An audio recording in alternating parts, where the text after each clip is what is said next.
Hello everyone, the students of class 9th, class 10th. It is our 59th lecture, and in this lecture we shall resume the chapter The Diary of a Young Girl by N.F. Frank. हम लोग N.F. Frank की diary के बारे में पढ़ रहे थे। N.F. Frank ने जो सबसे पहला डायरी में जो मेंशन किया है उस बात को हम लोग पढ़ रहे थे, वो मिस्टर कीसिंग के क्लास के बारे में है कि जिन्होंने चूँकि बहुत ज़्यादा बातें करती थी ये, तो एक एस्से दिया था चैटर बॉक्स पे एस्से लिखने के लिए, ये लिख भी देती है। फिर क्या होता है, mister Keesing had a good laugh at my argument but when I proceeded to talk my way through the next lesson he assigned me a second essay. पहले उसने एक एस्से दिया था इसको N.F. फ्रैंक को लिखने के लिए चैटर बॉक्स पर, मतलब बातूनी पर, बहुत ज़्यादा बातें करती थी। तो वो बताई थी कि मेरी माँ जब ज़्यादा बातें करती हैं तो मैं क्यों नहीं बातों करी, ये मेरा इनहेरिटेड ट्रेट है, तो मैं भी करूँगी। लेकिन मिस्टर कीसिंग तो हंसा इस आर्गूमेंट पे, लेकिन जब आगे बात चली तो अगले लेसन में फिर उसने एक और असाइन कर दिया, एक दूसरा एस्से भी लिखने के लिए दे दिया। This time it was supposed to be on an incorrigible chatterbox. और ये अगला जो एस्से था वो ये था कि ऐसा चैटर बॉक्स, ऐसा बातूनी जिसका सुधार न किया जा सके, इनकॉरिजिबल, जिसको सुधारा ना जा सके, वैसा चैटर बॉक्स, उस पर एस्से लिखना था। I handed it in and mister Keesing had nothing to complain about for 2 whole lessons. इसको भी मैंने लिख करके उसे दे दिया उनको, तो फिर लगभग 2 लेसन तक वो कोई कंप्लेन नहीं किए, कुछ नहीं किए। However, during the 3rd lesson, he would finally had enough. N.F. Frank, as punishment for talking in class, write an essay entitled "Quack Quack Quack," said Mistress Chatterbox.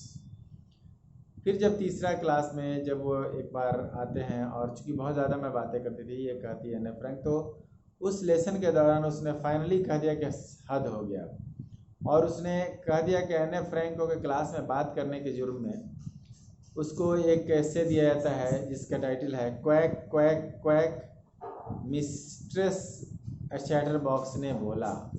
बताओ, ये मिला उसको लेसन लिखने के लिए चैटर बॉक्स पे, और वो भी चैटर बॉक्स भी ऐसा। तब द क्लास रोड, पूरा क्लास एकदम चिल्ला दिया। I had to laugh too, मुझे भी हंसना था। Though I would nearly exhausted my ingenuity on the topic of chatterbox, ये अलग बात थी कि मैं अपनी पूरी जो है ना कौशल ख़त्म कर चुकी थी इस चैटर बॉक्स के टॉपिक पर लिखने के। It was time to come with something else, something original. ये समय था कि कुछ और अब किया जाए, कुछ ओरिजिनल किया जाए।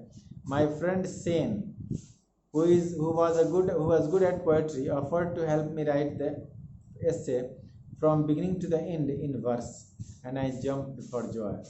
मेरी एक दोस्त थी सेन, वो बोली कि सहेली मेरी, कि चलो मैं तुम्हें मदद कर दूंगा इस एस्से को लिखने में, वो भी वर्स में, यानी पोइट्री के शक्ल में।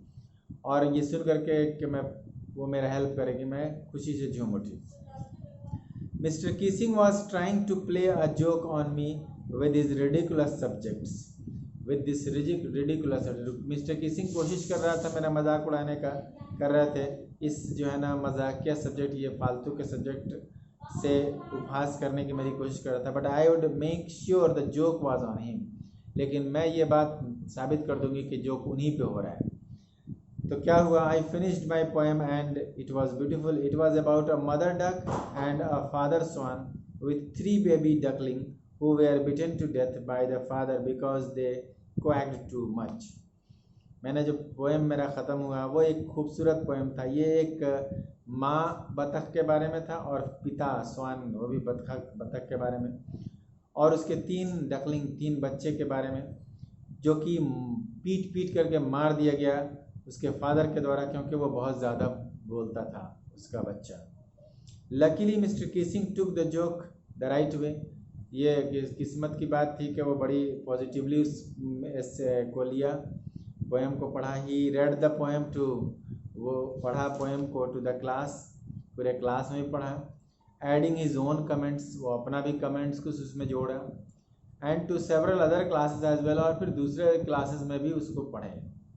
Since then I have been allowed to talk and haven't been assigned any extra homework, और तब से मुझे परमिशन मिल गया कि मैं बात करूं क्लास में, और मुझे एक्स्ट्रा होमवर्क भी नहीं मिलता था।